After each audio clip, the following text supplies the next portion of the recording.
Back to news. Social media ద్వారా పిలుపునిచ్చే ఆందోళనకు అనుమతి లేదని ఏపీ డీజీపీ సాంబశివరావు స్పష్టం చేశారు. రిపబ్లిక్ డే రోజు విశాఖ బీచ్ లో ప్రత్యేక హోదా కోసం జరుగుతున్న ఆందోళన ఎవరు ఆర్గనైజ్ చేస్తున్నారని ఆయన ప్రశ్నించారు. నిర్వాహకులు ఎవరో తెలియకుండా నిరసనకు అనుమతి ఇవ్వలేమన్నారు డీజీపీ. తమిళనాడులో జల్లికట్టు నిరసన కూడా మొదట శాంతియుతంగా మొదలై తర్వాత హింసాత్మకంగా మారిందని డీజీపీ గుర్తు చేశారు. మెసేజ్ వస్తుంది, నేను దాన్ని ట్వీట్ చేయొచ్చు, మీరు కూడా దాన్ని ఫార్వర్డ్ చేయొచ్చు, ఎనీ నెంబర్ ఆఫ్ పర్సన్స్ కి గ్రూప్స్ కానీ చేయొచ్చు. సో ఎప్పుడైతే ఓనర్షిప్ ఉండదో రాంగ్ మెసేజ్ ఉండొచ్చు, రైట్ మెసేజ్ ఉండొచ్చు.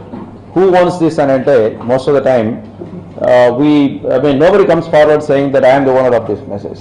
In the absence of the ownership for any call, that is more or less దాన్ని ఏమంటారంటే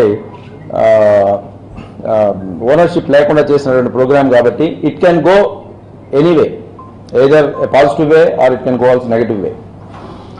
సో తర్వాత ఏంటంటే ఇటువంటి ఈ కాంగ్రిగేషన్స్ లో మీరు రండి, బీచ్కి రండి, లేకపోతే ఫలానా చోటుకు రండి, ఫలానా చోటుకు రండి అని ఇచ్చినటువంటి పిలుపుల్లో there may be lot of unsocial elements joining and resort to violence.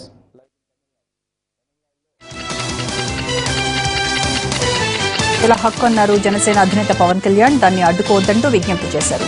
ఈ నెల 26న విశాఖ బీచ్ లో ఎలాంటి నిరసనలకు అనుమతి లేదని డీజీపీ తేల్చి చెప్పిన కొద్దిసేపటికే తాజా ట్వీట్ చేశారు పవన్ కళ్యాణ్.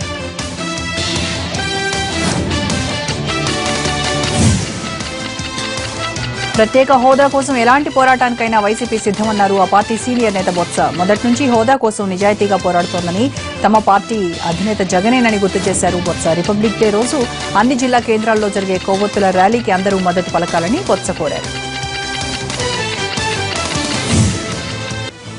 ఏపీకి ప్రత్యేక హోదా డిమాండ్ చేస్తున్న జనసేన అధ్యక్షుడు పవన్ కళ్యాణ్ కు మంత్రి అయ్యన్న పాత్రుడు సూచనలు చేశారు. హోదాపై పవన్ కళ్యాణ్ ప్రధాని మోడీతో మాట్లాడితే బాగుంటుందని సలహా ఇచ్చారు. అలానే జల్లికట్టుకు ప్రత్యేక హోదాకు సంబంధం లేదన్నారు మంత్రి. ఆంధ్రప్రదేశ్ కు ప్రత్యేక హోదా కోసం సీఎం చంద్రబాబు విపక్షాలతో కలిసి పోరాడాలని కోరారు సిపిఎం రాష్ట్ర కార్యదర్శి మధు. హోదా కోసం ఈ నెల 26న యువత చేపట్టే నిరసన కార్యక్రమాలకు సిపిఎం సంపూర్ణ మద్దతిస్తుందన్నారు. చట్ట ప్రకారం వంశధార ప్రాజెక్టు నిర్వాసితులకు పూర్తి నష్టపరిహారం చెల్లించకపోతే పనులను అడ్డుకుంటామన్నారు.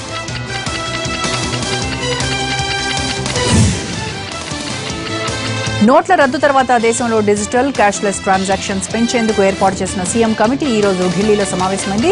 AP CM Chandrababu, Madhya Pradesh CM Shivraj Singh Chouhan, NITI Aayog అధికారులు ఈ భేటీలో పాల్గొన్నారు.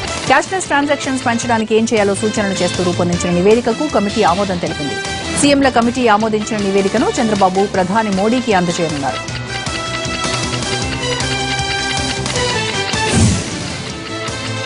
మిషన్ భగీరథ పనులు అనుకున్న సమయానికి పూర్తి చేయాలని ఆదేశించారు సీఎం కేసీఆర్. శాఖల మధ్య సమన్వయం ఉండాలని సూచించారు ఆయన. రేయింబవళ్లు కష్టపడి టార్గెట్ పూర్తి చేయాలని సూచించారు ముఖ్యమంత్రి. ఈఎన్సీ, డీఈలతో మిషన్ భగీరథ పనుల పురోగతిని ప్రగతి భవన్లో సమీక్షించిన సీఎం ఈ కార్యక్రమానికి నిధుల కొరత లేదని స్పష్టం చేశారు. మిషన్ భగీరథ కోసం ఆర్థిక సంస్థల నుంచి 30,000 కోట్ల రూపాయల రుణం వచ్చిందన్నారు. మంచినీటి సరఫరా కోసం నిరంతరం విద్యుత్ ఉండేలా చర్యలు తీసుకోవాలని అధికారులను ఆదేశించారు ముఖ్యమంత్రి. మాజీ మంత్రి పరిటాల రవీంద్ర 12వ వర్ధంతిని ఆయన స్వగ్రామం వెంకటాపురంలో ఘనంగా నిర్వహించారు మంత్రి పరిటాల సునీత. పరిటాల కుటుంబ సభ్యులతో పాటు మంత్రులు కామినేని శ్రీనివాస్, మృణాలిని, ఎమ్మెల్యేలు, జిల్లాకు చెందిన టీడీపీ నేతలు, కార్యకర్తలు దివంగత నేతకు నివాళులర్పించారు. ఈ సందర్భంగా జిల్లాతో పాటు తెలుగుదేశం పార్టీకి పరిటాల రవీంద్ర చేసిన సేవలను కొనియాడారు నేతలు.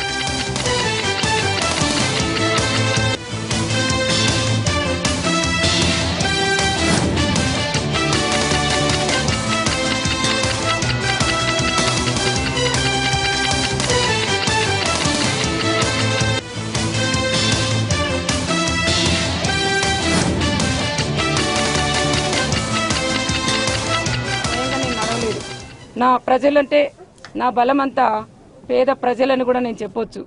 మా ఆయన పరిటాల రవి గారు ఎప్పుడు పేదల కోసం కష్టపడిన వ్యక్తి కాబట్టి ఆయన ఆశయాలు కూడా తప్పకుండా నేను నెరవేరుస్తాను. ఎంతోమంది పేదవాళ్ళందరికీ కూడా నేను అండగా ఉంటానని ప్రత్యేకంగా కూడా తెలియజేసుకుంటూ మా ఆయన పరిటాల రవి గారికి ఘనంగా నివాళులర్పిస్తున్నాను. చేసిన పనులు ఆయన వలన ఆయన ప్రజల్లో ఉన్న ఆత్మీయతే వాళ్ళకి ఆ కుటుంబానికి అంతా శ్రీరామ రక్ష.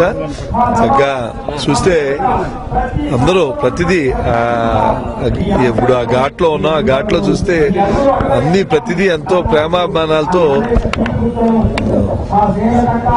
ఉంటే కూడా ఇంత గొప్పగా అనిపించేది కాదు అనిపిస్తాను. చాలా అతను ఆయన జీవితం ధన్యం, కుటుంబం కూడా అదే బాటలో ఉండాలని కోరుకుంటూ ఆ పేరు ప్రతిష్టలో నిలపాలని కోరుకుంటున్నాను. ఇవి